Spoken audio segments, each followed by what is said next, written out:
যেই পরিবারের সন্তান ছোট থাকা অবস্থায় দেখি পরিবারের সদস্যরা সবাই সুন্দরভাবে চলাফেরা করে, দেখবেন আস্তে আস্তে ওই ছেলেটাও বড় হবে আর সুন্দরভাবে চলাফেরা করবে।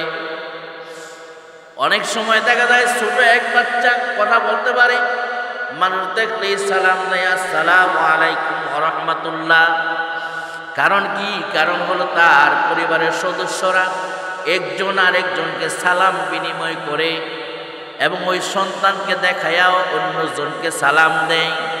এই যে একটা আদর্শ শিক্ষা হইল, ছোট থাকাকালীন সবাইকে সালাম দিতে থাকে আর বলতে থাকে আপনি কেমন আছেন।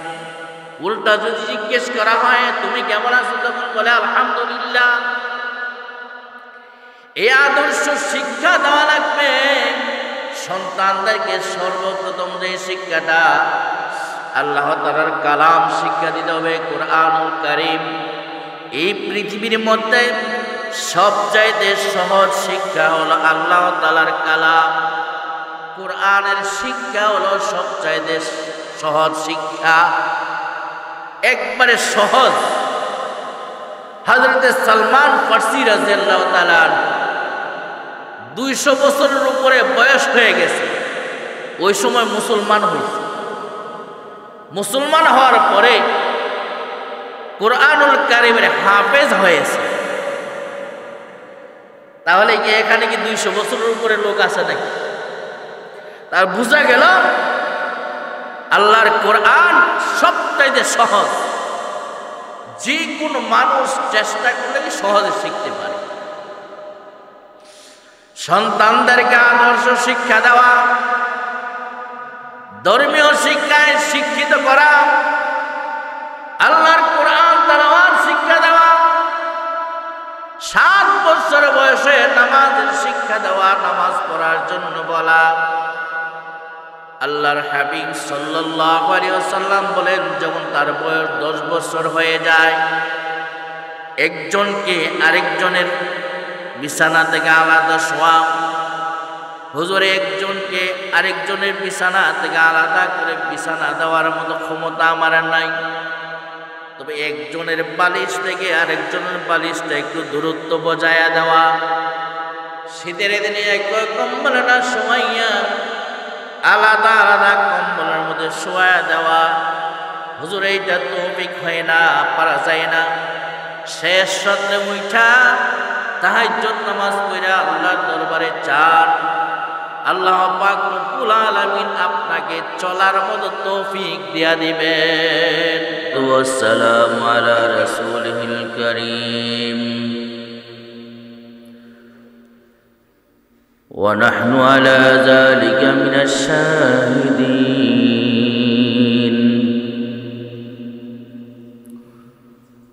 ওয়াল আকিবাতু লিল মুত্তাকিন।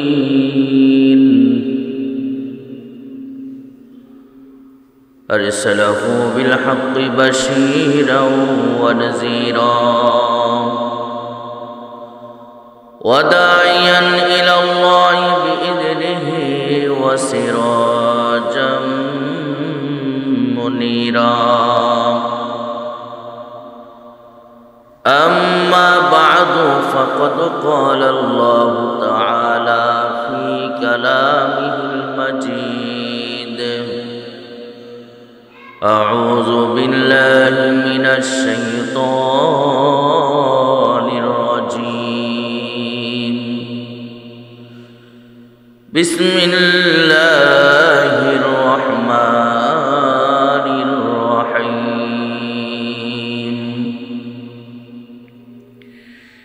يا أيها الذين آمنوا لا تلهكم أموالكم ولا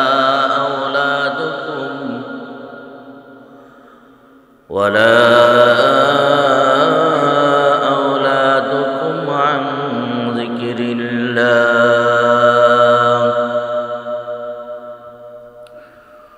ومن يفعل ذلك فأولئك هم الخاسرون. وقال تعالى: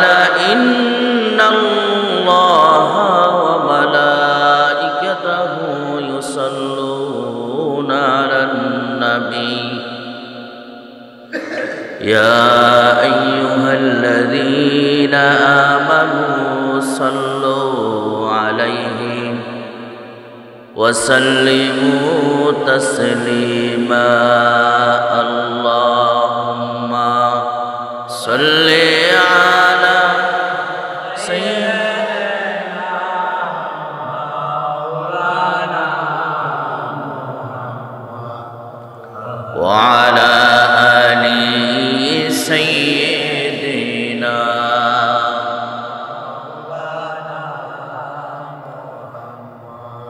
اللهم صل على سيدنا مولانا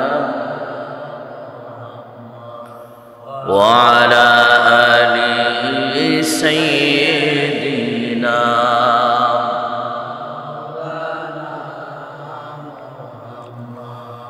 নবীজির নাম শুনিলাম দুই চোখেতে দেখলাম না স্বপ্নে যোগে না দেখাইয়া মৃত্যু আমায় দিও না আল্লাহুম্মা সাল্লি আলা সাইয়্যিদিনা মাওলানা ওয়া আলা আলি সাইয়্যিদিনা মাওলানা লা ইলাহা ইল্লাল্লাহ লা ইলাহা لا إله إلا لا إله إلا الله لا إله إلا لا إله বহু দূরে মদিনা কেমনে যাব জানি না দয়াল আল্লাহ দয়া করো দয়াল আল্লাহ দয়া করো ফুরাও মনের বাসনা লা ইলাহা ইল্লাল্লাহ লা ইলাহা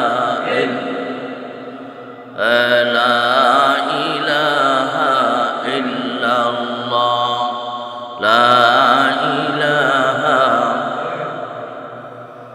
لا إله إلا الله محمد رسول الله صلى الله عليه وسلم بلغ العلا بكماله كشف الدجى بجماله حسنت جميع خصاله صلوا عليه الصلاة والسلام عليك يا رسول الله الصلاة والسلام عليك يا حبيب الله الصلاة والسلام عليك يا شافي المجرمين الصلاة والسلام عليك يا رحمة للعالمين সম্মানিত হাজিরিন মহান আল্লাহ তাআলার দরবারে অসংখ্য অগণিত নিয়ামতের শুকরিয়া যে মহান রব্বুল আলামিন এই মূল্যবান সময়ে আমাদেরকে আল্লাহর ঘরে আসার বসার সুযোগ এবং হায়াতটুকু দান করেছেন এই জন্য শুকরিয়া আদায় করি আলহামদুলিল্লাহ আরও শুকরিয়া জানাই যে মহান রব্বুল আলামিন দুজানের বাদশাহ সৈয়দুল মুরসালিন হযরত মুহাম্মদুর রাসূলুল্লাহ সাল্লাল্লাহু আলাইহি ওয়াসাল্লামের উম্মত বানায়া আমাদেরকে দুনিয়াতে পাঠাইছেন এই জন্য আরেকবার শুকরিয়া আদায় করি আলহামদুলিল্লাহ। আজকের খুতবার আলোচ্য বিষয় হলো সন্তানের হক। গত সপ্তাহে আলোচনা ছিল পিতা মাতার হক, আর আজকের আলোচ্য বিষয় হল সন্তানের হক। সন্তানেরা পিতা মাতা থেকে কোন কোন জিনিসগুলি পাও না, এইগুলি যদি আমরা পুরোপুরি আদায় করতে পারি তবে আশা করা যায় ওই সন্তানদের কাছ থেকে ভালো ফলাফল পাওয়া যাবে। আর সন্তানদের দিকে তাকায়া সন্তান, ছেলে মেয়ে, স্ত্রী, আত্মীয় স্বজন, এইগুলো হলো দুনিয়ার একটা নাজ নেয়ামত। এইগুলো একটা বড় নেয়ামত। দুনিয়ার সবচাইতে আনন্দ ফুর্তির জিনিস হইল এইগুলি। তবে এইগুলির দিকে তাকায়া আখেরাতকে ভুলে যাওয়া যাবে না। সন্তানদের যে পাওনা, এই পাওনাগুলি যদি সঠিকভাবে আদায় করা যায় তাহলে দুনিয়া এবং আখেরাতে উভয় জাহানে লাভবান হওয়া যাবে। ভালো সন্তানের দ্বারাই যেমন দুনিয়াতে উপকৃত হওয়া যায়, ওই ভালো সন্তানের দ্বারা পরকালে উপকৃত হওয়া যায়। আর খারাপ সন্তানের দ্বারাই দুনিয়াতেও লাঞ্ছনা, পরকালেও জাহান্নামে যাওয়া লাগবে। হাসরের ময়দানে যদি মা বাপ জান্নাতীয় হয়ে যায়, ফয়সালা হয়ে যায়, আর সন্তানের যদি ফয়সালা হয় জাহান্নামে যাওয়ার, তখন সন্তান আল্লাহর আদালতে মামলা দায়ের করবে। কি মামলা দায়ের করবে ওইটা আল্লাহ তাআলা জানাই দিয়েছেন আল্লাহ তাআলার কালামের মধ্যে। রব্বানা আতিহিম দিফাইনি মিনাল আযাব ওয়ালআনহুম লানান কাবীরা। আয় আল্লাহ, আমার আব্বা আম্মা আমাকে উচিত শিক্ষা দেয় নাই দুনিয়ার মধ্যে থাকতে। আমার আব্বা আম্মা আমার উপরে কঠিন শাস্তি প্রয়োগ করে না, এই জন্য আমি পথভ্রষ্ট হয়ে গেছি। আমার আব্বা আম্মা যদি আমাকে কঠিন শাস্তি প্রয়োগ করত তাহলে আমি সুশিক্ষায় শিক্ষিত হইতাম, আমার আব্বা আম্মার সঙ্গেও একসাথে জান্নাতের মেহমান হয়ে যাইতাম। আয় আল্লাহ, যেহেতু আমার আব্বা আম্মা আমাকে সুশিক্ষায় শিক্ষিত করে নাই, আমার উপরে জোরপূর্বক বল প্রয়োগ করে নাই, কঠিন শাস্তি নেয় নাই, আজকে যেহেতু আমি জাহান্নামের মেহমান হয়ে গেছি, আমি একা জাহান্নামে যাব না, কিন্তু আমার আব্বা আম্মাকেও জাহান্নামে নিয়ে যাব। একটা ছেলে সন্তান দুই ব্যক্তিকে জাহান্নামে নিয়ে যাবে, আর একটা মেয়ে সন্তান তিনজনকে জাহান্নামে নিয়ে যাবে। তাহলে বুঝতে হবে একটা ছেলে সন্তান যেই দুইজন জাহান্নামে নিয়ে যাবে, আর একটা মেয়ে সন্তান যেই তিনজন জাহান্নামে নিয়ে যাবে, জাহান্নামের শাস্তি বড় ভয়ঙ্কর, বড় কঠিন। ওই জাহান্নামে তো যাওয়া যাবে না, জাহান্নামের নামক জেলখানায় যাওয়া যাবে না। তাহলে সন্তানদের থেকে ভালো রেজাল্ট পাওয়ার জন্য, যাতে করে দুইজনকে ছেলে জাহান্নামে না নিতে পারে এবং মেয়ে যেন তিনজনকে জাহান্নামে না নিতে পারে, ওইগুলি জেনে বুঝে যদি আমরা কাজ চালায়া যাইতে পারি আশা করা যাবে মহান রব্বুল আলামিন জান্নাতের মেহমান বানায়া দিবে। একটা ছেলে হাসরের ময়দানে দরখাস্ত করবে, আল্লাহ আমার আব্বা এবং আম্মা দুজনেই আমাকে সুশিক্ষায় শিক্ষিত করায় নাই, দুজনেই আমাকে শাসন করে নাই, এই জন্য আমার আব্বা আম্মাকে আমি জাহান্নামে নিয়ে যাব। মেয়ে সন্তান 3 জনের বিরুদ্ধে অভিযোগ করবে।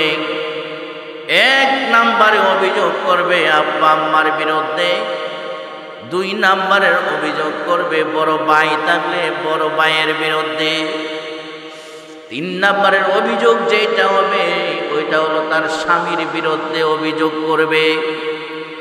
তাহলে বোঝা গেল মেয়ে সন্তান 3 জনের বিরুদ্ধে অভিযোগ করবে। ওই মেয়েটা হাসরের ময়দানে বলবে, আল্লাহ আমার আব্বা আম্মা বয়স হয়ে গেছে, তারা কি বুঝে নাই আমাকে কোন পথে চালাইলে ভালো হব? তারা কেন আমাকে ভালো পথে পরিচালনা করায় নাই? আমার আব্বা আম্মার সাথে সাথে আমার বড় ভাই কেন অভিভাবকের দায়িত্ব পালন করে নাই? বড় ভাই কেন আমাকে শাসন করে নাই? এই জন্য আমি পথভ্রষ্ট হয়ে গেছি। এরপরে অভিযোগ করবে, আমার স্বামী তো আমার চেয়ে ভালো বুঝে, আমার স্বামীর উপরে তো দায়িত্ব আছে আমাকে খারাপ পথ থেকে ফিরাইবার জন্যে, আমার স্বামী কেন ফিরায় নাই? আজকে মা বাপ এবং বড় ভাই স্বামীকে সহ জাহান্নামে নিয়ে যাব। এই অভিযোগ থেকে বাঁচার জন্যে সন্তানদেরকে দুনিয়ায় আসা শুরু থেকে নিয়ে দুনিয়াতে আসার পরে উপযুক্ত হওয়া পর্যন্ত তাদের যে যে দায়িত্বগুলি আছে ওই দায়িত্বগুলি যদি সঠিকভাবে আদায় করা যায় তাহলে তাদের কাছ থেকে ভালো কিছু আশা করা যাবে। 1 নম্বরের দায়িত্ব হলো সন্তানের জন্য ভালো মা নির্বাচিত করা, আদর্শবান মা নির্বাচিত করা। মা যদি ভালো হয় ওই মেয়েটাও ভালো হয়ে যাবে। আবার কোনো কোনো সময় দেখা যায় মা বাপ সবাই ভালো আছে কিন্তু মেয়েটা খারাপ হয়ে গেছে শাসন করার পরেও, তাহলে বুঝতে হবে সামাজিকের মধ্যে কোনো একটা পেছের মধ্যে পড়ে সে পথভ্রষ্ট হয়ে গেছে। আপনি আমি চেষ্টা তো আর কম করি নাই, চেষ্টা করার পরও পারা যায় নাই, তখন আল্লাহ রাব্বুল আলামিনের কাছে দরখাস্ত করতে হবে, মা বাপ আয় আল্লাহ আমার মেয়েটাকে আমার ছেলেটাকে বহু চেষ্টা করেছি কিন্তু চেষ্টা বিফলে গেল, কাজে আসে নাই, তারা তো আমার কমন মানে নাই। তখন হাসরের ময়দানে যদিও আপনার আমার বিরুদ্ধে মামলা দায়ের করে তখন আল্লাহ পাক রব্বুল আলামিন তার মামলা গ্রহণ করবে না, তাকে জাহান্নামে পাঠায়া দেবে, মা বাপকে জান্নাতের মেহমান বানায়া দেবে। 1 নম্বরের কাজ হলো আদর্শবান মেয়ে নির্বাচিত করা, আদর্শবান স্ত্রী নির্বাচিত করা, ভালো বংশের মেয়ে গ্রহণ করা, নামাজি দিনদার পরহেজগার চায়া বিবাহ করা, ছেলেকেও বিবাহ করানো। আদর্শবান সন্তান যদি হয়, এই তো আজকে কয়েক মাস আগের খবর, কয়েক মাস আগে মিশরে দেখা গেছে 2 বছরের ছেলে আল্লাহ তাআলা কালাম তেলাওয়াত করে, 2 বছরের ছেলে আল্লাহর কোরআন তেলাওয়াত করতে জানে, কোরআনের হাফেজ। সাংবাদিকরা প্রশ্ন করে কিভাবে হইল আপনার ছেলের এই অবস্থা, আপনার ছেলেটা কিভাবে কোরআনের হাফেজ হইল, বয়স মাত্র 2 বছর।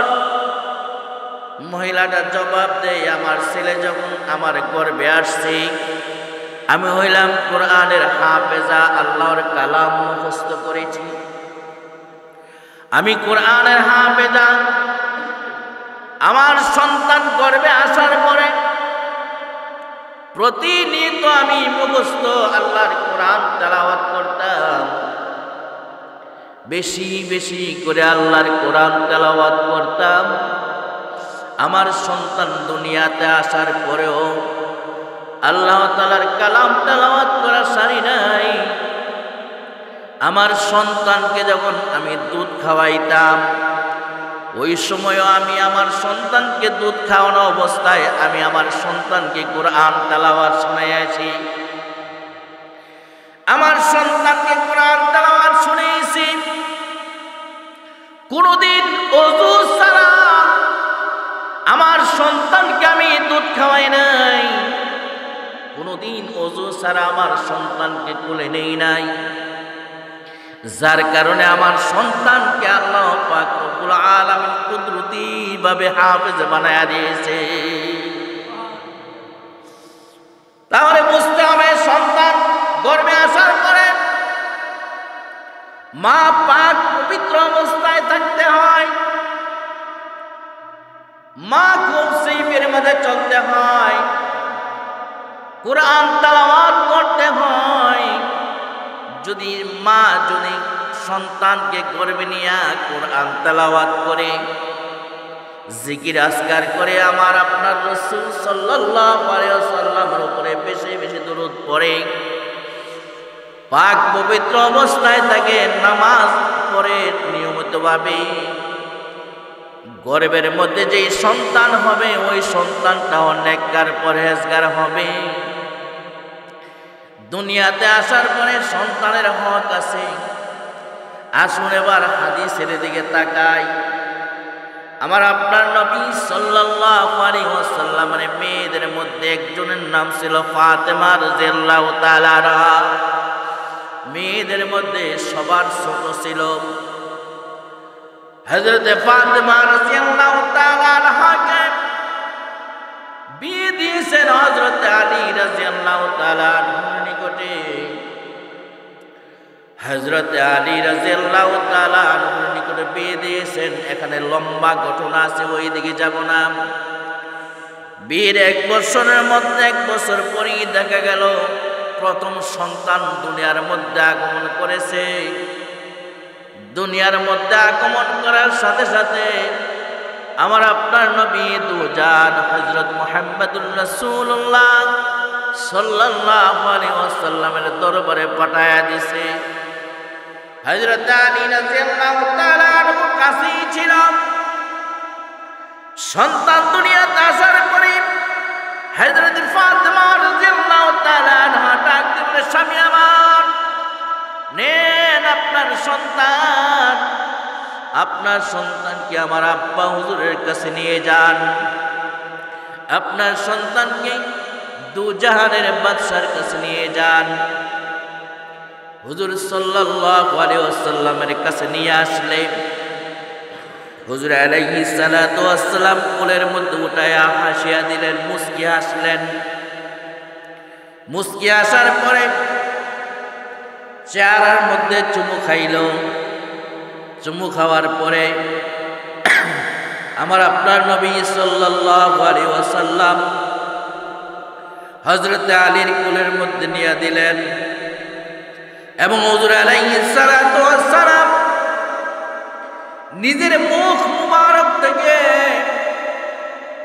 লালা মুবারক ইমাম হাসানের মুখের ভিতরে দিয়া দিলেন আর বললেন, আলী নেও তোমার সন্তান, তোমার সন্তান তোমার কোলে নাও, ফাতেমার কোলে নিয়ে দাও। আমি তোমার সন্তানের নাম রাখলাম হাসান। কি নাম রাখছে? হাসান। হাসান নামের অর্থ হলো সুন্দর। আলী নেও ফাতেমার কোলে নিয়ে দাও, তোমার সন্তানের নাম রাখলাম হাসান। ফাতেমার কোলে নিয়ে দেওয়ার পরে হযরত ফাতেমা রাদিয়াল্লাহু তাআলা আনহা খুশি হলেন যে আমার সন্তানের নাম আমার নবীজি সাল্লাল্লাহু আলাইহি ওয়াসাল্লাম খুশি হয়ে হাসান রাখলেন। নামটা বড় চমৎকার সুন্দর নাম। এই জন্য আমার আপনার নবী সাল্লাল্লাহু আলাইহি ওয়াসাল্লাম হাদিসের মধ্যে বলেছেন, সন্তান দুনিয়াতে আসার পরে ওই সন্তানের নাম ভালো নাম রাখবা। দেখা যাবে ভালো নাম রাখার কারণে নামেরও একটা তাসির আছে, আসর আছে। ভালো নাম রাখার কারণে হাসরের ময়দানে দেখা যাবে সে জান্নাতের মেহমান হয়ে যাবে। হাদিস শরীফ হাসরের ময়দানে আমার আল্লাহ রব্বুল আলামিন ডাক দিয়ে বলবে, মরিয়ম। মরিয়ম নাম নেওয়ার পরে অসংখ্য মরিয়ম হাসরের ময়দানে দাঁড়ায়া যাবে। হাসরের ময়দানে অসংখ্য মরিয়ম দাঁড়ায়া যাবে। আল্লাহ পাক রব্বুল আলামিন বলবেন, এতগুলি মহিলা কেন দাঁড়াইলা?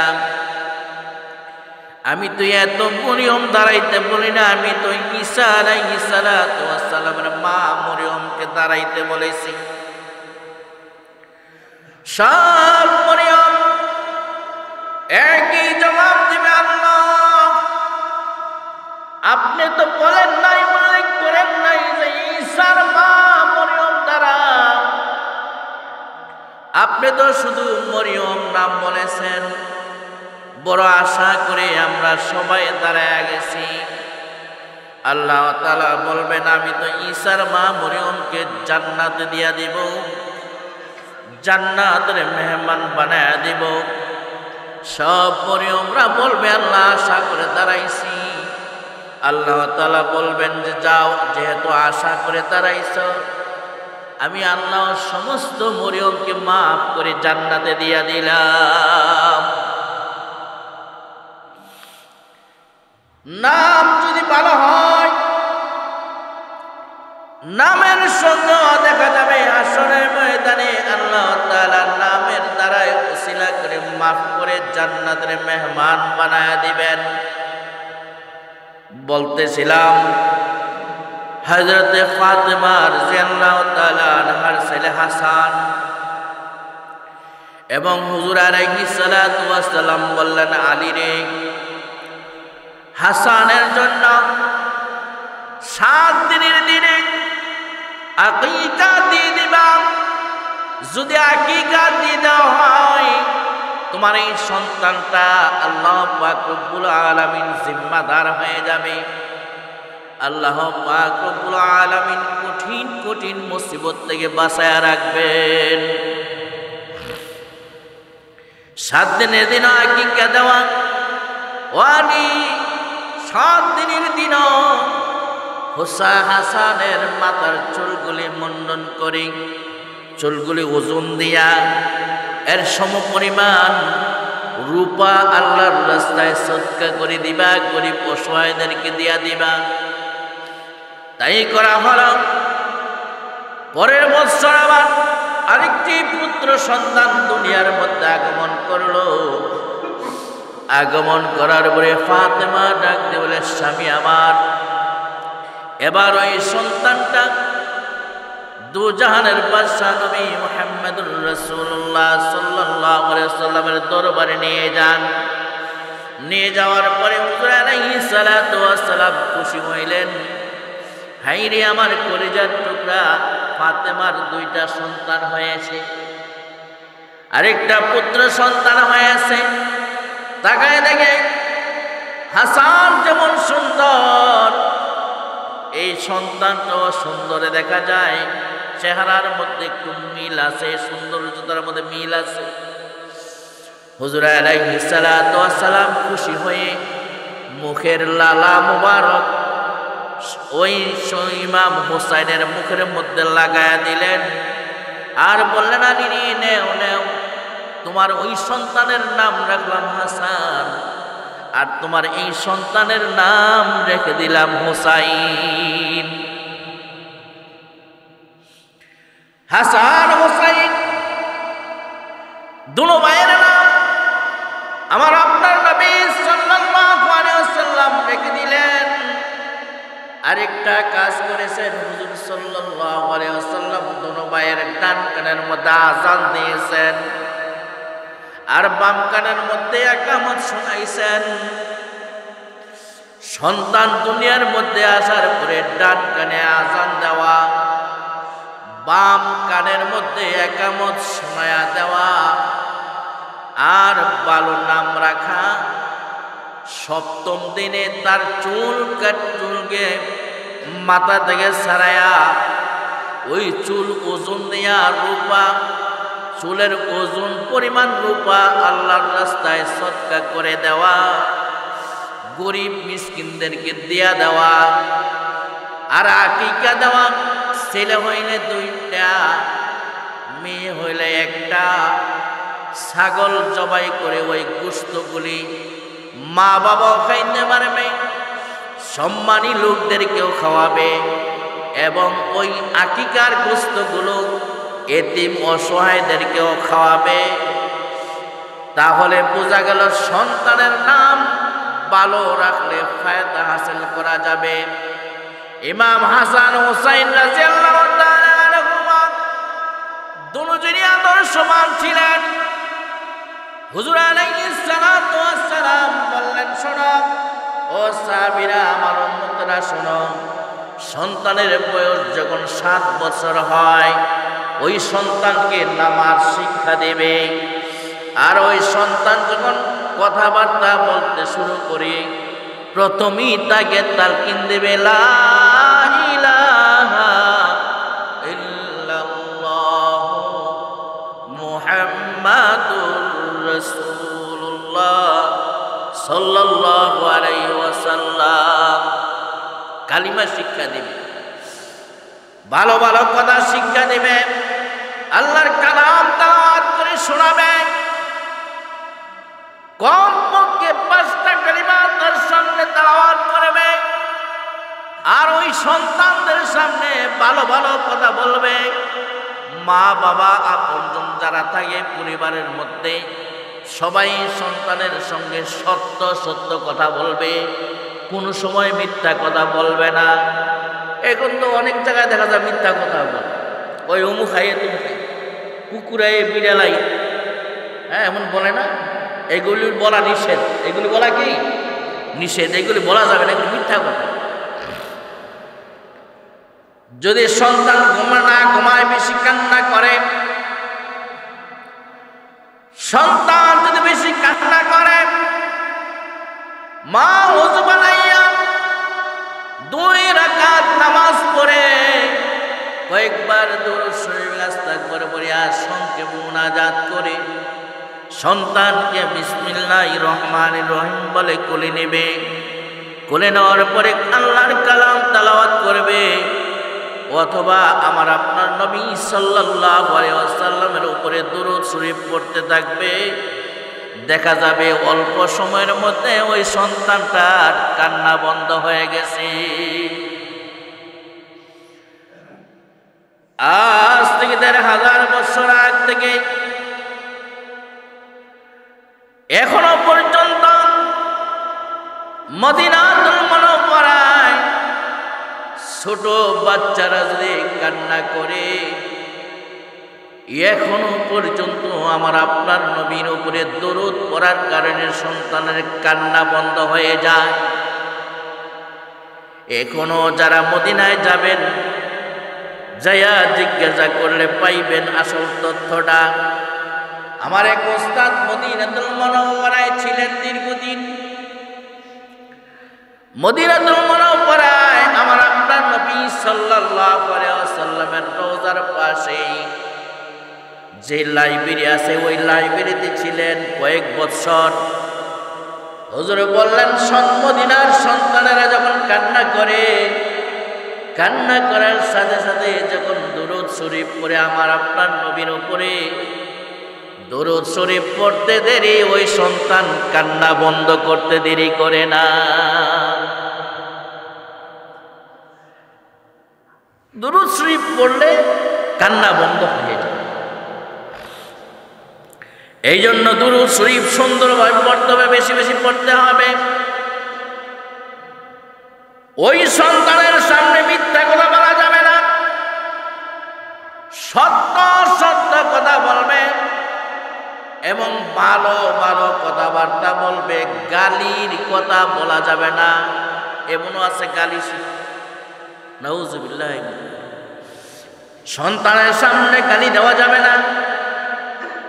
সন্তানের সামনে এমন কাজ করা যাবে না যে কাজের দ্বারাই সন্তানটা নষ্ট হয়ে যাবে। মা বাবা এবং পরিবারের সদস্যরা সবাই সেবে চলতে হবে সুন্দরভাবে। যেই পরিবারের সন্তান ছোট থাকা অবস্থায় দেখি পরিবারের সদস্যরা সবাই সুন্দরভাবে চলাফেরা করে, দেখবেন আস্তে আস্তে ওই ছেলেটাও বড় হবে আর সুন্দরভাবে চলাফেরা করবে। অনেক সময় দেখা যায় ছোট এক বাচ্চা কথা বলতে পারে, মানুষ দেখলেই সালাম দেয়, আসসালামু আলাইকুম ওয়া রাহমাতুল্লাহ।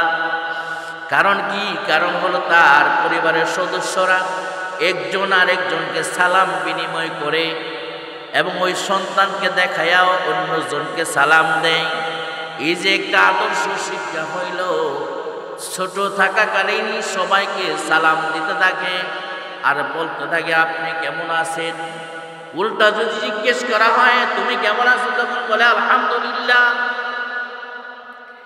এই আদর্শ শিক্ষা দেওয়া লাগবে সন্তানদেরকে। সর্বপ্রথম যে শিক্ষাটা আল্লাহ তাআলার কালাম শিক্ষা দিতে হবে, কোরআনুল কারীম। এই পৃথিবীর মধ্যে সবচাইতে সহজ শিক্ষা হলো আল্লাহ তাআলার কালাম। কোরআনের শিক্ষা হলো সবচাইতে সহজ শিক্ষা, একবারে সহজ। হযরত সালমান ফারসি রাদিয়াল্লাহু তাআলা 200 বছরের উপরে বয়স হয়ে গেছে, ওই সময় মুসলমান হয়েছে। মুসলমান হওয়ার পরে কোরআনুল কারীমের হাফেজ হয়েছে। তাহলে কি এখানে কি 200 বছরের উপরে লোক আছে নাকি? তার বোঝা গেল আল্লাহর কোরআন সবচাইতে সহজ। যে কোনো মানুষ চেষ্টা করলে কি সহজে শিখতে পারে। সন্তানদেরকে আদর্শ শিক্ষা দেওয়া, ধর্মীয় শিক্ষায় শিক্ষিত করা, আল্লাহর কোরআন তেলাওয়াত শিক্ষা দেওয়া, 7 বছর বয়সে নামাজের শিক্ষা দেওয়া, নামাজ পড়ার জন্য বলা। আল্লাহর হাবিব সাল্লাল্লাহু আলাইহি ওয়াসাল্লাম বলেন, যখন তার বয়স 10 বছর হয়ে যায়, একজনকে আরেকজনের বিছানা থেকে আলাদা শোয়া। হুজুর, একজনকে আরেকজনের বিছানা থেকে আলাদা করে বিছানা দেওয়ার মতো ক্ষমতা আমার নাই, তবে একজনের বালিশ থেকে আরেকজনের বালিশটা একটু দূরত্ব বজায় দেওয়া। শীতের দিনে এক কম্বলে না শোয়াইয়া আলাদা আলাদা কম্বলের মধ্যে শোয়া দেওয়া। হুজুর, এইটা তৌফিক হয় না, পারা যায় না। শেষ রাতে উঠা তাহাজ্জুদ নামাজ পড়া আল্লাহর দরবারে চান, আল্লাহ পাক রব্বুল আলামিন আপনাকে চলার মতো তৌফিক দিয়া দিবেন। আল্লাহর কাছে চাইতে হবে। যে সময় আল্লাহ দেওয়ার জন্য মানুষদেরকে ডাকে, ওই সময় মানুষ ঘুমায়া থাকে। কি বলে, ঠিক কিনা? ওই সময় মানুষ ঘুমায়া থাকে। শেষ রাতে আল্লাহ ডাকে, এই বান্দা কি দরকার কো আমার কাছে, আমি দিয়ে দিব। তখন খালি ঘুমায়া থাকে। আল্লাহ তো দেওয়ার জন্য প্রস্তুত, বান্দা নেওয়ার জন্য প্রস্তুত না। 10 বছর বয়সে আমার আপনার নবী সাল্লাল্লাহু আলাইহি ওয়াসাল্লাম বলেন, বাচ্চাকে যদি নামাজ না পড়ে, ওই বাচ্চাকে হালকা হালকা প্রহার করো। আর যখন 12 বছর বয়স হয়ে যাবে, তাকে কঠিন শাস্তির ব্যবস্থা করো যদি নামাজ না পড়ে। সন্তান যখন বালেগ হয়ে যাবে, বালেগা হয়ে যাবে, ছেলে হইলে উপযুক্ত মেয়ে চাইয়া, ভালো বংশের মেয়ে চাইয়া বিবাহ করাইয়া দাও। আর মেয়ে যদি হয়, মেয়ে উপযুক্ত হওয়ার পরে ভালো বংশের ছেলে চাইয়া আদর্শবান ছেলে চাইয়া ওই ছেলের সঙ্গে বিয়া দিয়ে দাও। তাহলে আজকের এই আলোচনাগুলি আমল করার জন্য আল্লাহ পাক রব্বুল আলামিন আমাদের সকলকে যেন কবুল করেন, সকলে বলে আমিন। কিছু কথা না বললেই হয় না।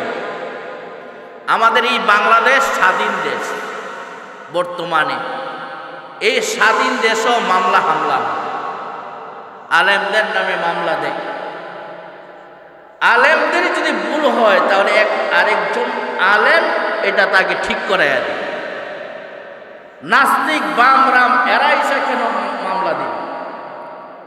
আপনারা অনেকেই জানেন গিয়াসউদ্দিন আত-তাহিরি সাহেবের নামে মামলা দিচ্ছে, গ্রেফতার করতে গেছে, কত কিছু হয়েছে, গাড়ি পর্যন্ত ভাঙচুর করছে। গিয়াসউদ্দিন তাহিরি কি দোষটাই করছে? যদি কোনো অন্যায় কইরেই থাকে তাহলে তো দেশে আলেম ওলামা আছে না নাই? তাহলে তারও গাড়ি ভাঙার কি দরকার আছে? তাকে মামলা করার দরকারটা কি? এইগুলি হইল কিভাবে আলেমদেরকে দমায় রাখা যায় এই চেষ্টা করতেছে। এইগুলি থেকে আমরা সতর্ক থাকব। আলেমদেরকে নিয়ে সমালোচনা করার দরকার নাই। আলেম যদি ভুল করে, একজন আলেমের ভুল আরেকজন আলেমে ধরবে। সাধারণ মানুষ এগুলি নিয়ে টানাটানি করার দরকার নাই। যদি আপনার কাছে পছন্দ না লাগে, আপনার কাছে যেই আলেমকে পছন্দ হয় ওই আলেমের কাছে যান। আলেমের তো দেশে অভাব নাই। কারণ আপনি আমি অনেক কিছু ভালো বুঝি, তো একজনকে যদি দেখা যায় তারকে দিয়ে আমার ভালো লাগতেছে না, তাহলে আরেকজনের কাছে যান। তবে আলেমদের সঙ্গে থাকতে হবে, আল্লাহর ওলিদের সাথে থাকতে হবে। তাদের উপরে আঘাত করা যাবে না, তাদের গাড়ি ভাঙচুর করা যাবে না। এগুলো সবচাইতে নিকৃষ্ট কাজ। এগুলি আমরা একটু খেয়াল রাখি। আরেকটা হইল, দেখেন আরেকটা কি ঘটনা ঘটছে, আপনারা ইতিহাস পড়ে দেখেন, ঘুমের মধ্যে কাফেররা পর্যন্ত হামলা করে নাই। কারণ ধর্মীয় ইতিহাস এবং যুদ্ধ নীতির ইতিহাস, মুসলমান এবং অন্য ধর্মের লোকেরা, পূর্বপুরুষ যারা ছিল এরাও তো যুদ্ধ করছে, এগুলি তো পড়ছি। আপনারা পড়া দেখবেন, ঘুমন্ত অবস্থায় রাতের আধারে হামলা করে নাই, কাফেররা পর্যন্ত হামলা করে নাই। কিন্তু যাইয়া অনেকেই দেখেছেন রাম দাউলিয়া দিয়া কোবাইছে, ছুরি লইয়া গেছে, ছুরি দিয়া কোবাইছে, চাপাতি দিয়া কোবাইছে। এগুলি তো মানুষের কাজ না, এইগুলি তো ইমানদারের কাজ হইতে পারে না। কিসের দলাদলি? যদি এই দলাদলি হয়, মারামারি হয়, এগুলি কিসের তাবলীগ? ইসলাম ধর্ম তো মারামারি খুন খারাপি পছন্দ করে না। একজনকে আরেকজন দেখলই রাগ হয়ে ওঠে। কেন রাগ হয়ে ওঠেন? কারণ আপনিই তো দাঁড়ায় বলেন সব মুসলমান ভাই ভাই, সব মুসলমান ভাই ভাই। এক মুসলমান আরেক মুসলমানের সম্মান বুঝিয়া তাকে সম্মান করা। তাহলে আপনি কিভাবে গিয়ে আক্রমণ করলেন, কিভাবে যে তাকে হত্যা করলেন? এটা কিসের তাবলীগ? তাবলীগের নামে বন্ডামি। এইগুলো তাবলীগ করেছেন সমস্ত নবীরা, তাবলীগ করেছেন সাহাবীরা, তাবলীগ করেছেন সমস্ত তাবিঈনরা, তাবলীগ করেছেন আল্লাহর ওলিরা। আমরা আল্লাহর ওলিরা যেভাবে তাবলীগ করছে ওইভাবে তাবলীগ করতে চাই কি চাই না? এটা আল্লাহর কোরআনে আছে না নাই? আল্লাহ তাআলা নিজেই বলেন। আমি তো আবার দলিল দেব না আপনাদের। আল্লাহ তাআলা বলেন, ওমাই ইউতিইল্লাহ ওয়ার রাসূল ফাউলাইকা মাআল্লাযীনা আন'আমাল্লাহু মিনান নাবিয়্যিনা ওয়াস-সিদ্দীকিন ওয়াশ-শুহাদা'i ওয়াস-সালিহিন ওয়া হাসুনা উলাইকা রাফীকা যালিকাল ফাদলু মিনাল্লাহ আল্লাহ তাআলা বলেন, হে দুনিয়ার মানুষ শোনো, তোমরা নবীদের অনুসরণ করবা। যদি নবীদেরকে না পাও তাহলে মিনান নাবিয়িনা ওয়াস সিদ্দিকিন, যদি নবীদেরকে না পাও তাহলে তোমরা নবীদের সাহাবীদের অনুসরণ করবা।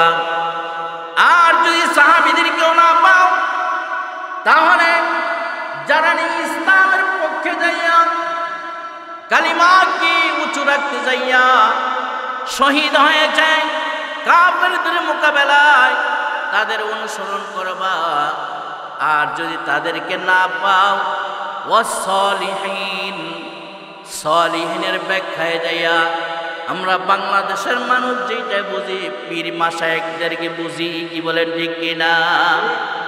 আল্লাহ তাআলা বলেন সালিহিন, এক নম্বরে সালিহিন ছিল সমস্ত নবীরা সালিহিন ছিলেন।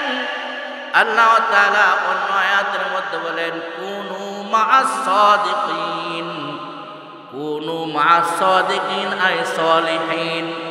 সাদিকিন এবং সিদ্দিকিন এবং সালিহিন, সাদিকিন ছিলেন সমস্ত নবীরা ছিলেন। নবীদের পরে ছিলেন সাহাবীরা, সাহাবীদের পরে ছিলেন শুহাদায়ে আজমাইন, শুহাদায়ে আজমাইনের পরে ছিল আস্তে আস্তে বড় পীর আব্দুল কাদের জিলানী রহমাতুল্লাহি আলাইহি, খাজা মুঈনুদ্দিন আজমিরি চিশতি রহমাতুল্লাহি আলাইহি, শাহজালাল ইয়ামানি মুজাদ্দিদি রহমাতুল্লাহি আলাইহি, শাহ পরান রহমাতুল্লাহি আলাইহি, শাহ আমানত শাহ রহমাতুল্লাহি আলাইহি। সমস্ত ওলিরা ছিলেন সাদিকিন এবং সালিহিন। দুনিয়ার আর কোনো মতবাদে আমরা চলতে চাই না। আল্লাহর ওলিরা যেভাবে চলেছেন, যেভাবে তাবলীগ করেছেন, ওইগুলি আমরা মানতে রাজি আছি কিনা? এই দলাদলি সব বাদ দিয়া আমাদের পূর্বপুরুষেরা যেভাবে চলেছে আমরাও সেইভাবে চলবো ইনশাআল্লাহ। আল্লাহ তাআলা যেন কবুল করেন, সকল বলে আমিন। আইসা করে কি জানেন কত ফেতনা করে? কারেন্ট না থাকলে তো লাইট অফ করার মালিক কি আমি? কারেন্ট না থাকলে তো এমনি অফ হয়ে যায়। একটা জমাত আসছিল, লাইট আমি অফ করি নাই, মুয়াজ্জিন সাহেব অফ করে নাই, কারেন্ট গেছে, লাইট অফ হয়ে গেছে। হেরা গিয়া দল পাইছে, হুজুরে লাইট অফ করে দিয়েছে। গিয়া তো অনেক কিছু আমার নামে বিচার জমাইবে এসেই। আমি বললাম বিচার জমাও, কিচ্ছু করতে পারবে না, আল্লাহর রহমতে আমার শেষ পর্যন্ত দূর হয়ে গেছে। আবার আসার পরে যদি বলি কমিটির পক্ষ থেকে আপনাদেরকে বলা হয়েছে বারান্দায় থাকার জন্য, গারতারামি করে কোন কমিটি কইছে? তখন বুঝেন কেমন লাগে। তা আমার বন্ধুগণ, এইগুলি থেকে পরিত্রাণ পাওয়ার জন্য আপনারা পদক্ষেপ নেবেন। এইগুলির দায়িত্ব হলো আপনাদের। আমরাও আপনাদের মেহমান। আপনারা যেইভাবে বলেন ওইভাবে আমরা শুনবো এবং বলতে পারবো। গারতারামি করলে এগুলি সোজা করার দায়িত্ব হলো আপনাদের। আল্লাহ পাক রব্বুল আলামিন আজকেরই আমার সকল কথাগুলি আমাকে সহ সকলকে আমল করার জন্য কবুল করেন, সকল বলে আমিন। সুন্নিয়তের প্রচারের স্বার্থে ভিডিওটি লাইক, কমেন্ট ও বেশি বেশি শেয়ার করুন। আমাদের সাথেই থাকুন।